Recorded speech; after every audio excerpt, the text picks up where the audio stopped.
Equal to 1 এটা আমরা জানি। তো এটা আমরা স্কয়ার মাইনাস বি স্কয়ারের সূত্রটা বসাই দেই।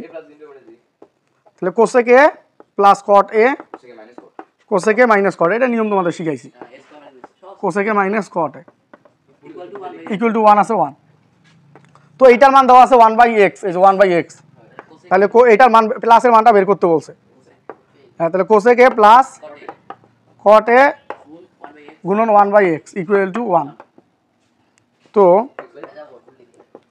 হ্যাঁ, cosec A plus cot A x ভাগ 1, তার মানে এটা আমাদের অ্যান্সার 25 খ।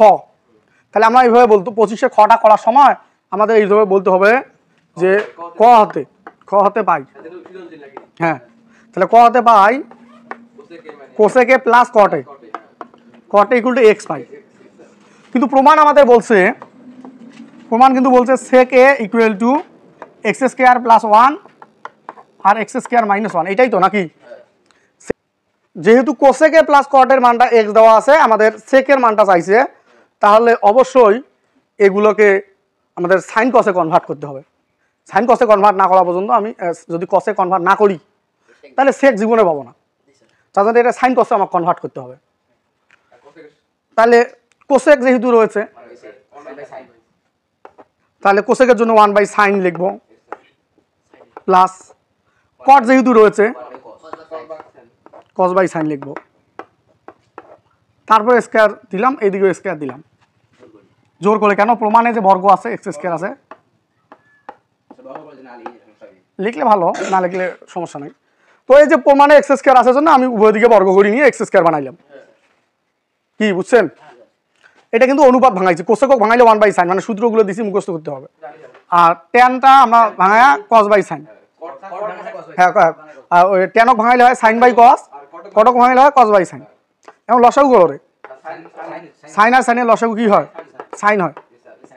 সাইন দিয়ে সাইনক ভাগ করলে 1 থাকে, 1 দিয়ে 1 গুণন করলে 1 কে 1, আর এখানে cos থাকে না, 1 থাকে, 1 দিয়ে cos গুণন করলে cos।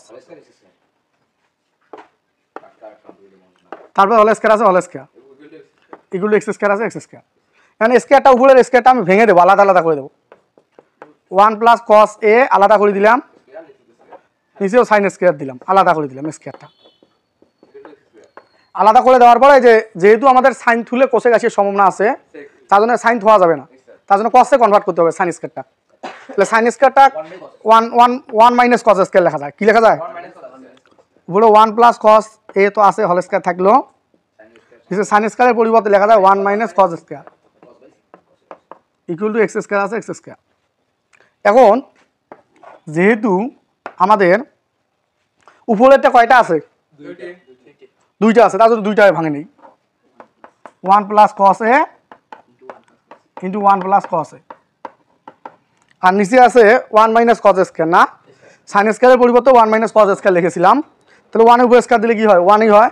তাহলে square minus b square, a plus b into a minus b, a plus b into a minus b. এই প্লাসটা কাটা গেল, আর হ্যাঁ এখানে x স্কয়ার আছে, x স্কয়ার থাকলো, এর নিচে মনে মনে 1 না।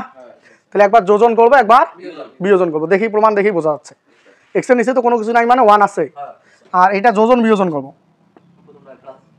তাহলে উপরেরটা প্লাস নিচেরটা, এটাকে বলা হয় যোজন। আবার উপরেরটা মাইনাস নিচেরটা, মানে উপরেরটা যোগ নিচেরটা হলে হবে যোজন, আর উপরেরটা বিয়োগ হলো নিচেরটা। তাহলে মাইনাস করার সময় মাইনাস চিহ্ন দিয়ে গুণ করতে হবে। তাহলে মাইনাসে প্লাসে -1, আবার মাইনাসে মাইনাসে plus cos a equal two এইদিকে যোজন করলে x স্কয়ার প্লাস 1, বিয়োজন করলে x স্কয়ার মাইনাস 1। মানে যোজনের নিয়মটা হলো উপরেরটা যোগ নিচেরটা, বিয়োজনের নিয়ম হলো উপরেরটা বিয়োগ নিচেরটা। এই যে তাহলে এখন এই যে cos কাটা যায়, এই থেকে 1 1 কাটা যায়, উপরে 1 আর 1 যোগ করলে হয় উপরে হয় 2, আর নিচে একটা cos আর একটা cos কি হয়? এই 2 cos হয় যোগ করলে। এই 2 দিয়ে এই 2 কাটো, তাহলে 1 থাকে না।